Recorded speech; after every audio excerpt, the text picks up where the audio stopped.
the word, YouTube? It's your boy, Coach TDOT. They subbed me out, but I'm back in the game, Coach. Well, I'm back with some more heat for y'all, man. You feel me? So look, chat, we gonna get right into this shit today, man. Alright? Today we gonna be reacting to NBA legends on why Larry Bird was a cold-blooded killer. Man, Larry used to be busting y'all ass, so y'all better have some good stories for your boy, G. Alright, so we finna get it going, chat. Get it going. Alright? So without further ado, make sure y'all smash that like button before we get this shit started. I'm gonna give y'all a second, folks. Alright, y'all like the video? Then let's get it going! Alright? Right into this shit, man. Larry Bird. Let's do it. Shout out Basketball Time Machine, man. I miss these videos right here, G. I miss these videos. My man Sean Day. Going. My name is Sean Day. Hope you alright, G. Now the first clip that I want to take a look at is from Isaiah Thomas, and this one is pretty interesting because Dennis Rodman made some kind of outlandish comments about Larry Bird. And if you remember, like back in the days in the 80s, Rodman already said something about Larry Bird. Isaiah Thomas confirmed it, and Isaiah got into big trouble, but this time he learned from his mistakes. Let's take a look. Dennis Rodman said that if Larry Bird played today, he'll have to play over in the European League because of the way the game is in 2023. Here's what I'm not going to do today, because you do have to learn from your experiences. Okay, there you go. Hold on, folks. Stop this shit, right? Dennis, if Larry would have had to play in the Euro League, nigga, what league would you have been playing in, nigga? Huh? If Larry Bird would have had to play in the Euro League today, what league do you think you would have had to play in, folks? Huh? I want to know, for real, folks. The damn YMCA 45 plus men's league, G. That's the only motherfucking league you will be playing in right now, G.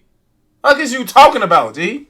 Only thing I'm going to say is, that's what Rodman said. If Larry Bird was playing today, he would still be the MVP of the league. And his team would still be winning championships. Because we just watched the Joker, who is very similar to Larry Bird, take his Denver Nuggets team and win the championship. If I look at these two players, and if I'm saying they're similar, then Bird probably win 2 or 3 championships in this era. In this era right now. Out of all the players we played against, like when Larry Bird caught the basketball, we were most afraid of him. And it's hard for young people to understand, because those of us who was around in the 80s, who really got to see him and the Boston Celtics play, he just didn't miss. And when he missed, you were shocked that he missed. 33 and green, he was the dude. And the next story that we're going to take a look at is from John Spider Salley, who obviously played for the Detroit Bad Boy Pistons and who had so many matchups against Larry Bird. And yeah, he just tells you again about the confidence of Larry Legend. Let's take a look. You know, we kind of knew. You knew who was better. Nowadays, you don't know. I would be afraid to play against Luka. I'm telling you personally, that's how good he is. And I know you a grown ass man talking about you afraid of another man, folks. John Salley, get it together, G. Get it together, folks. Kids, don't ever say no shit like that when y'all become grown men, folks. Always stand 10 toes, folks. I don't care who your opponent is, nigga. Don't ever say you gonna be scared of another man, G. Grown as hell. So Larry Bird, he's this much below Larry Bird. Or maybe that much. But Larry Bird would put fear in me and everyone else just like Luka does. So when you said that Larry would put the fear in you, like, walk me through that. What do you mean by that? Larry knew me since I was a sophomore, because we would go up there. It's not illegal to go up and be in a camp in Marshville, in Boston, and you work in a camp, but really you're there to play against those nighttime games. So Larry knew who I was, and I get in, Chuck Daly has me starting one time, and Larry looks around and goes, what's up, Sal? I said, nah. He goes, you on me? I said, yeah, I got size on you right now. I've been watching every movie. He goes, y'all not double teaming? And he's looking around. He goes, yo. I go, nah, it's just me, fella. He goes, mouse in the house. And they change the play, and he catches the ball. He does this, And he shoots it. He says, Sal, you better ask for a double team, bro. I got 2 quick fouls because I'm smart like that. Was laughing back then when he did that shit. Yeah, he was, and he was always in shape, and he hated Bill Laimbeer. Larry could just flat out score and give you numbers and be talking shit. There were times I had to guard him. You know the player's coming, but he would tell you what's coming. And he says, if you trail, I'm going to trail into the lane and shoot a little floater. And he said, if you fucking pop, he said, if you try to get over the top, he said, I'm going to pop to that corner and bust a jumper in your face. I'm like, fuck you. I'm all up on it. Yo, goof ass. You know, I got his shirt tail. What's this, James Worthy from? You know where I'm from. I'm from Gastonia. Man, he ain't talking. Sure enough, man. You from what, nigga? DJ takes a couple. Hold on, folks. Where he say he from? I'm enough, man. The ball comes in. You know where I'm from? I'm from Gastonia. Man, he ain't talking. Nigga, ain't nobody ever heard of that shit. You just said that shit like you from Chicago or Detroit or Philly or some shit, nigga. What the fuck is Darasatonia? What the... Man, I swear you niggas be having pride in the wrong shit, G. Like somebody heard of your city before or something, fuck. Fuck out of here, G. Sure enough, man. That's why he cooking your ass. DJ takes a couple dribbles. I'm quick. I'm quick enough. I think I can get over the top. I get over the top. I get out there, but he pops to the corner and I'm running. He kind of waiting, you know. He was an asshole. Like, what was it about Bird that was so special? Listen, I hate when they compare people to Larry. Yeah, Larry was a phenomenon. Company. If he could get his shot off, he felt like we was going to win the ball game. Yeah, Rob, I wish you would have played against him, man. Larry Bird was the biggest shit talker in the league back in the day. He would tell you exactly where he was going, what he was going to do. And he did that to us in the finals. He was like, guys, don't worry about it. I'm going to go right over here to the corner. I'm going to catch the ball, I'm going to shoot it, and ain't shit y'all can do about it. I mean, just like, and he did exactly that. You know, so I wish you would have got a chance to play against him. You know, because I always think about that moment. I don't know how true this is, but you remember the time when he was playing Atlanta and he told the guy, he says, I'm going to bank a 3-on you. And the guy says, bullshit. So, On the out-of-bounds play. Throughout the game, throughout the game, he never got sick. He said, you know what? He goes back in the game. I think he had like 50 points that game or something. I noticed it because Kevin McHale ended up having the most points ever scored by a Boston Celtic, right? And Larry told him he should have got 60 because he broke it against Atlanta like 2 or 3 days later. Yeah, and it was in the bench. Atlanta bench got in trouble because they out here rooting for glazing, folks. Y'all know this clip right here. They over there dick sucking, going crazy. It's like he unbanked this one. It's like, see, that's what you want because when someone's telling you what they can do and you can't stop it. Larry Bird basically taught me how to trash talk. It was my second game of my career, and I'm scared to death already. And he walks out, and he just stands next to me, and he leans over and he looks at me. And I didn't pay him any attention. He said, do you honestly think you gonna guard me, motherfucker? Then he stands up and he looks over at our bench and he looks at Cotton. You all think this rookie gonna guard me? Man, I'm gonna bust you up. Just right in my ear. And then finally he walks around, stands in front of me. He said, I'm gonna tell you something right now. I'm gonna wear your ass out. Game starts and he just... Hold on, folks. My nigga. So basically, Larry said all that shit. What did you say back? That's what we want to know, folks. I ain't hear you say you had a good comeback for the nigga or something. Man, Larry just treated your goof ass in front of your whole team and the coaching staff and you ain't say shit back, G. That's what you trying to tell me, folks. You a grown ass man, folks. And you let another nigga just disrespect you. You don't give a fuck who heard it. You just gonna take it just because it's Larry Bird. Get your goof ass on, man. Yeah. And he came down and he said, but you can't do this. And he I can't stand you old ass. It's like y'all had no self-respect, no pride in this shit, G.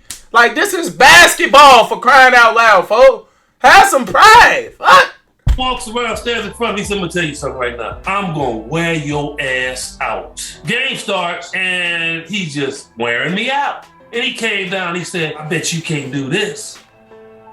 And he raises up from Steph Curry range. And he shoots an air ball. And I look at him, he like, that don't matter. It's the fact that I can do it and stay in the game. I bet you can't. I remember the time when Larry got on the roll, started shooting the balls, every shot was going in. Goodbye, she's gone. I guess the 2-pointer was too close. When he ran by the bench, he goes, that's a heat check. Just see how hot I am. All right, it runs by Frank Layden, who's the funniest guy in the league. And Frank is coaching, and Larry says to him, hey, Frank, don't you have anybody on that bench that can guard me? He goes, because nobody out here can. Frank looked down at the bench and goes, no.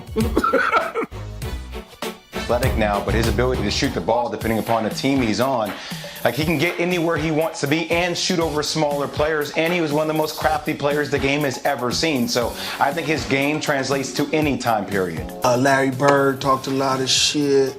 Bird used to tell me, look here, man, I'm gonna go shoot this motherfucking jumper in your face right there in that corner. And it's gonna be your Christmas present. I'm gonna wrap it up and bust your head open. All that shit. He was the coldest dude I ever seen with that shit, man. Everybody be talking. I swear you old niggas in these stories, folks. I highly doubt Larry Bird said all of that shit on the court, folks. He probably just said, man, you see that corner? I'm going to go over there and knock that motherfucker down if you don't put a hand up. You talking about he going to wrap it up in a gift wrap and put it under the Christmas tree, bring it through Santa Claus and get shut your ass up. Just lying. For what? To make another man look better, folks? Like, that's what I'm saying, folks. Like, y'all telling these stories, I would try to make myself seem a little cool while I'm telling the story, folks. I wouldn't just put Larry all the way up here and make me seem like I'm down, man. Fuck that. You's a grown-ass man, folks. I'm going to keep saying that shit, man. These greats, they don't be always mentioning him. He was the shit. You know, before I let you guys go, I want to talk about the comment that Dennis Rodman made about Larry Bird. Now, you guys probably know Dennis Rodman is one of my favorite players of all time. I love Dennis off so that much. shit, dude. And I was every time I hear Dennis talk, I think he off that about shit, his bro. comments about Larry Bird playing in Europe in today's NBA, which I think is just bullshit. Come on, Dennis, you should know better. And it's kind of interesting to see how people compare Larry Bird to Jokic. Yes, they have similarities in their basketball IQ and their court vision and not being the most athletic guys and so on. But to me, there's still one major difference why I still have Larry Bird way higher than Jokic, who still is a great player in my opinion. But the one thing that separates the two is the killer instinct, and that Larry Bird would do whatever it takes to win. He would die for a loose ball. He would mentally kill you with his trash talking and so on. These are qualities that not every great player has, and this is what separates Larry Legend from many, many other great NBA players. But you guys let me know in the comments below what you think, okay? Alright, so that was it for today's video. Hey, we might react to this video next, folks. Let me see what this... We might react to that one next, folks. I ain't gonna lie. Alright, Chad, that's the end of the video, man. Like I said, bro, that was a good video, W video. Shout out Basketball Time Machine. I love his videos because he's non-biased. He's gonna keep it straight up. He gonna speak the facts, give you the facts. However you want to feel about it, that's how you feel. But folks gonna give you the thorough facts, G. You feel me? But like I said, man, that's the end of the video, chat. Alright, I hope y'all enjoyed that, man. You know I did. It's always good hearing good Larry stories, G. But at the same time, folks, like I keep saying, I'm going to keep reiterating this shit, G. Y'all that's telling these stories, you NBA legends, quote unquote, folks, y'all niggas got to have some more pride when y'all telling these stories, G. Like, no cap, folks. I'm not finna sit here and glaze another grown man about how he bust my ass. I'm going to tell the story, but I'm not finna be over-exaggerating that shit like, come on, folks. You only making yourself look worse. The fuck? When we start doing that shit, G? Y'all was once professional athletes, G. Y'all ain't telling me I ain't got no pride around this motherfucker? Y'all just saying whatever just to make another man sound great. What's to y'all, folks? For real. Y'all, we ain't the same, G. We just not. I would never do some shit like that, folks. Especially if I know the interview gonna be publicized throughout the world. See, that's probably the thing. These old niggas don't know the connection of the world now through the internet and shit. Like, we can't see all of these videos and go back and replay, rewind. Man, y'all be sounding like straight glazers, folks. Like, telling these Larry stories. Even though I know Larry probably did bust y'all ass, G. You feel me? I'm going to give him his props, his credit. He did bust y'all ass. But my nigga, y'all got to have, like I said, G, just y'all got to be better, man. That's all I got, folks. All right. But look, man, we up out of here, man. This your boy, Coach TDOT. Make sure y'all like, comment, and subscribe to the video if you're new. I'm up out of here. I love y'all, man.